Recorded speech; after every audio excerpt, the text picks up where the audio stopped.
Hola a todos, ¿cómo están?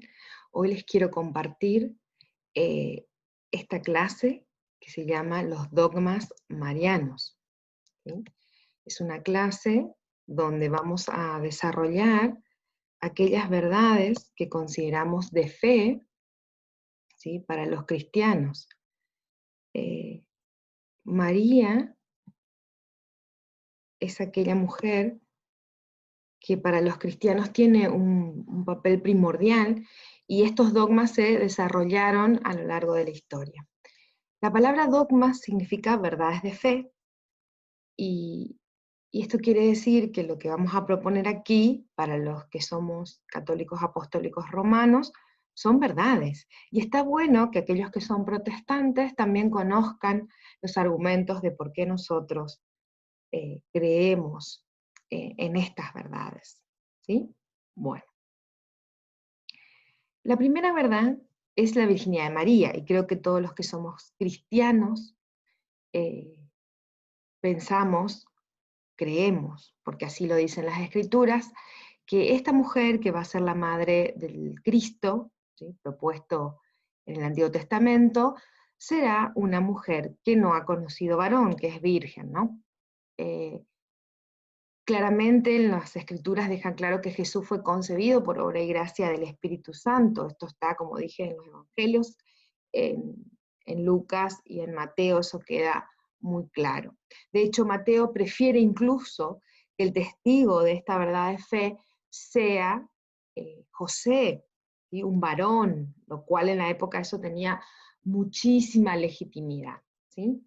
Como dije, esto estaba propuesto ya en el Antiguo Testamento con Isaías, ¿sí?, que dice que una doncella dará luz al Mesías, ¿sí?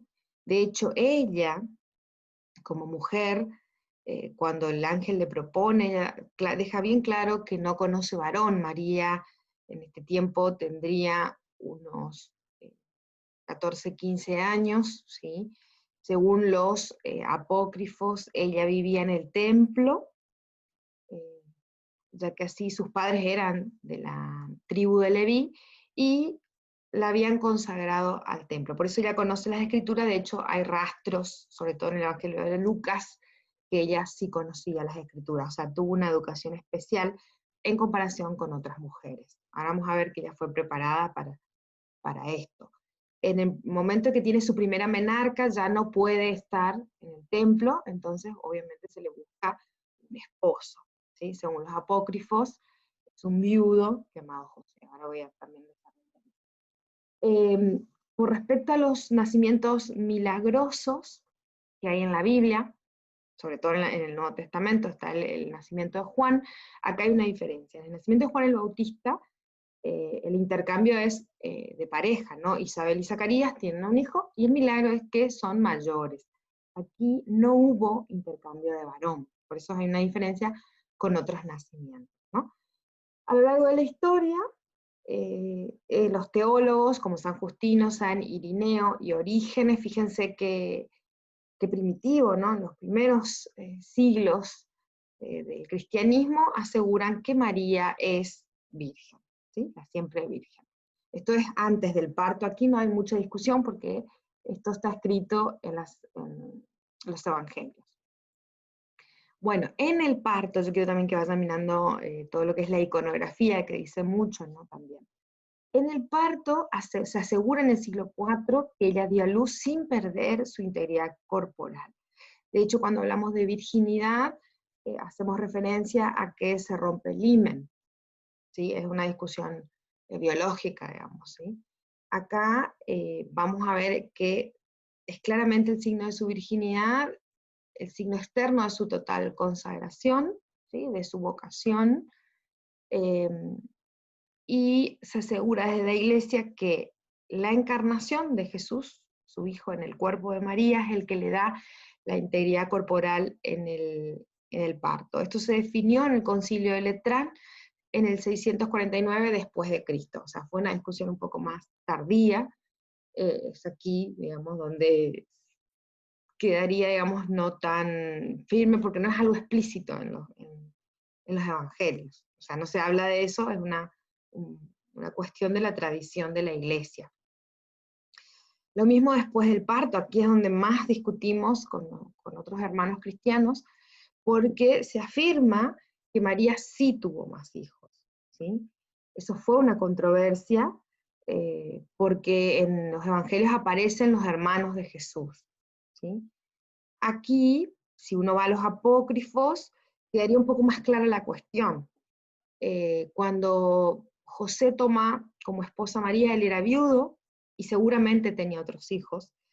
Él tenía que tener la guarda de esa virgen que salía del templo, y él tenía muy claro que la misión de María era ser la madre del Cristo, porque el ángel Gabriel se le aparece a María y también a José. Eso también está en los canónicos.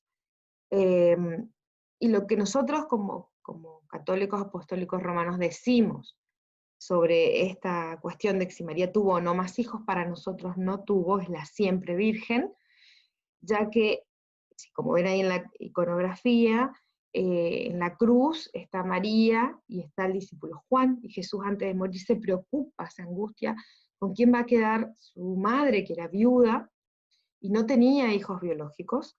Entonces las viudas sin hijos varones, que sostenerlas, sin una familia en realidad que la albergue, quedaban muchas como mendigas, o en la calle, o haciendo un trabajo de servidumbre.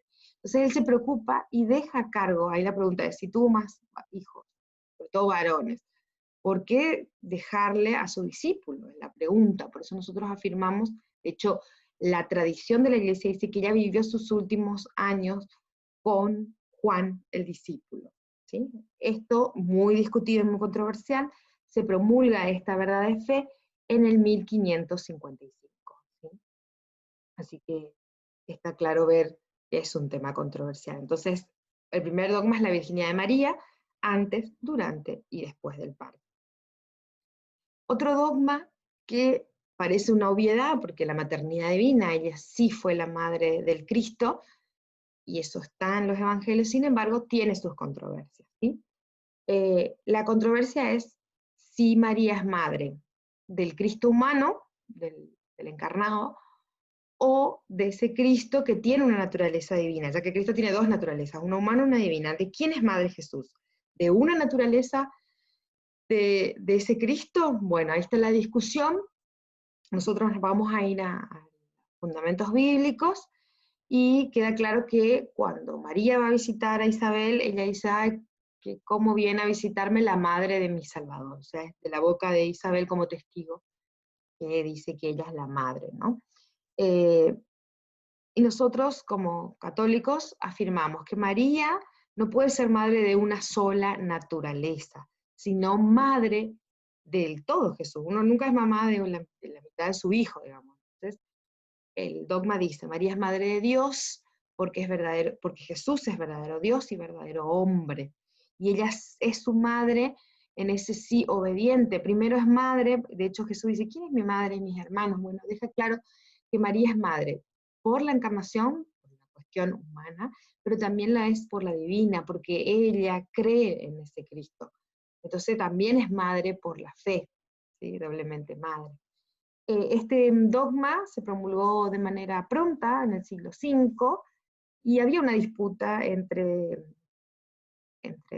dos sabios del momento, que eran Cirilo y Nestorio. Nestorio decía que María era solo madre del Jesús humano, y ahí viene esa discusión que les conté, que obviamente la iglesia determinó que María es madre de todo ese Cristo, ¿no? Por eso es madre de Dios, o Teotocos, que esto se da en el mundo cristiano griego, ¿sí? Y en el Concilio de Calcedonia, 451, también va a afirmar que este dogma es real. Por eso rezamos eh, María, Madre de Dios.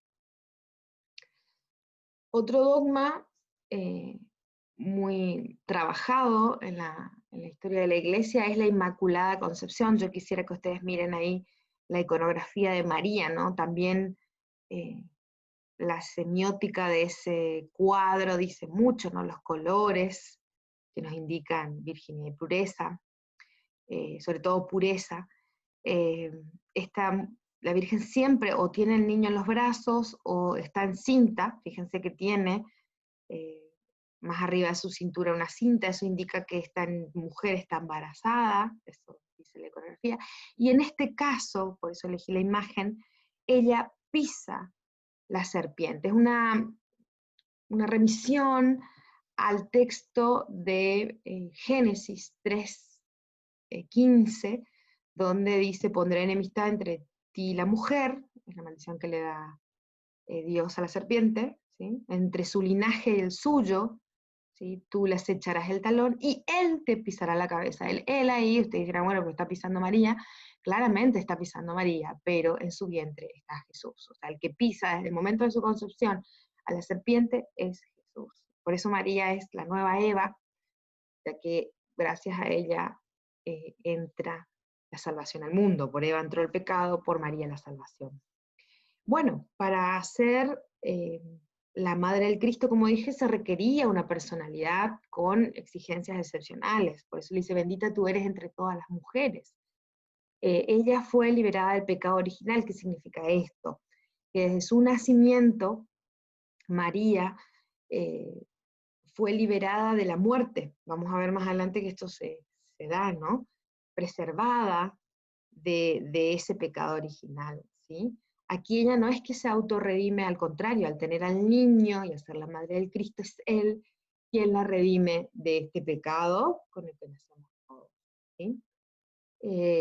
Como dije en el saludo, que aclaro, acá es la cita bíblica que afirma que ella es la Inmaculada, que su nacimiento, perdón, que su concepción es inmaculada, no la de Jesús. Aclaro esto porque a veces hay una confusión, ¿sí? La Inmaculada Concepción es de María.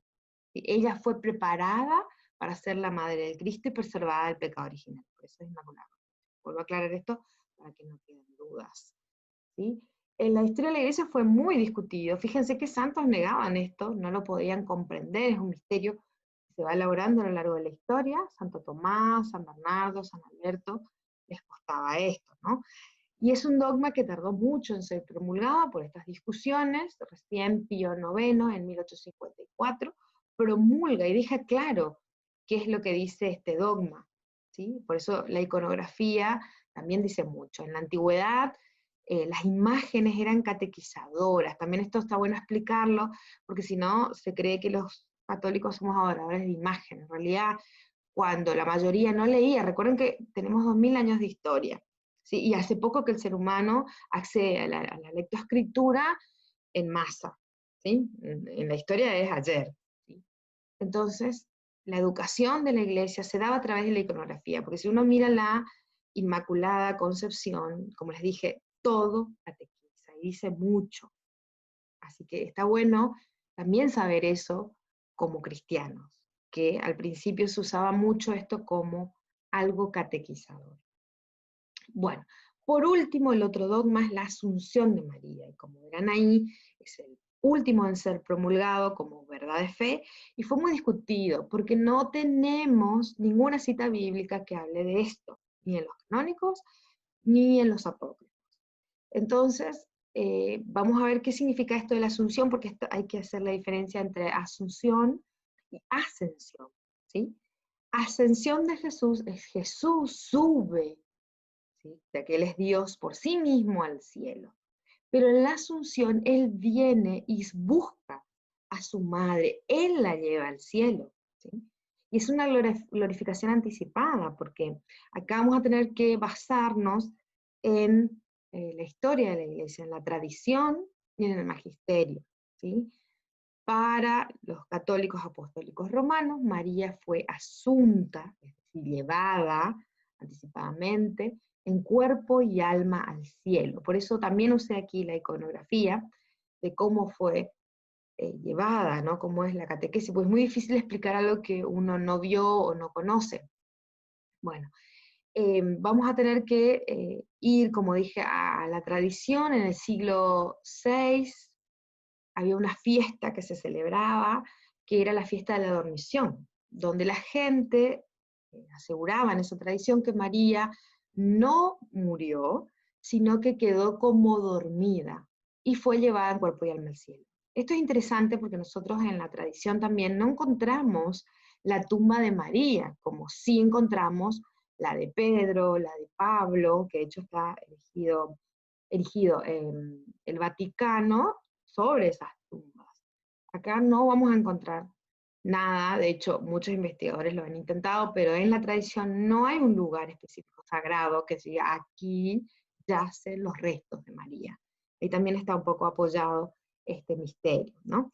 Esta misma fiesta de la dormición, cuando llega a Roma, se transforma en la fiesta de la Asunción. O sea, primero fue un rito, fue algo importante para los cristianos, pero no estaba aprobado por la Iglesia, ¿sí?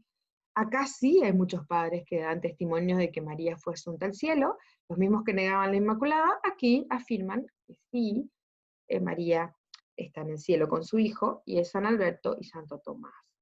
Otra cosa que apoya este dogma son las distintas apariciones de María a lo largo de la historia, en alguna de sus advocaciones. Voy a nombrar algunas, la de Lourdes, bueno, anteriormente la Virgen de Guadalupe, ¿sí? Que deja claro que María está junto a su hijo. Ella goza, como dije en el otro dogma, en la Inmaculada, ella goza de esa preparación, ella quedó exceptuada de la muerte. El dogma fue muy tardío, fíjense, en el siglo XX, 1950, eh, se aprueba que que Cristo preservó a María de la corrupción. Eso es lo que conocemos desde el siglo VI como la fiesta de la dormición. Así que es muy interesante ver cómo la figura de María, muy importante dentro de la iglesia, podemos agregar otras figuras, también llamada auxiliadora, también llamada mediadora entre los humanos y su hijo, eso está basado en las bodas de Caná, llamada también madre de la iglesia, ya que su presencia es muy importante en Pentecostés. En realidad su figura es importante siempre cuando el hijo hace silencio o no puede hablar.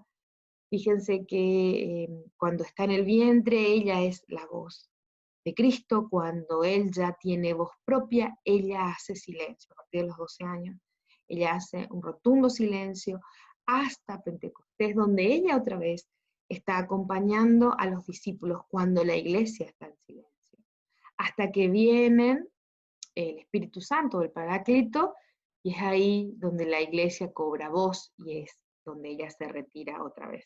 Es muy interesante la figura de María, así que yo les propongo hacer el recorrido de María en los evangelios. Por eso la introducción. No podemos hablar de esta mujer tan importante en el cristianismo y en otras religiones, como por ejemplo los musulmanes miran mucho la figura mariana, sin saber cuáles son los basamentos dogmáticos de María, ¿sí? La siempre virgen, la inmaculada, la madre de Dios, ¿sí? Aquella que es asunta en cuerpo y alma al cielo. Bueno, muchas gracias por escucharme y nos encontramos de nuevo.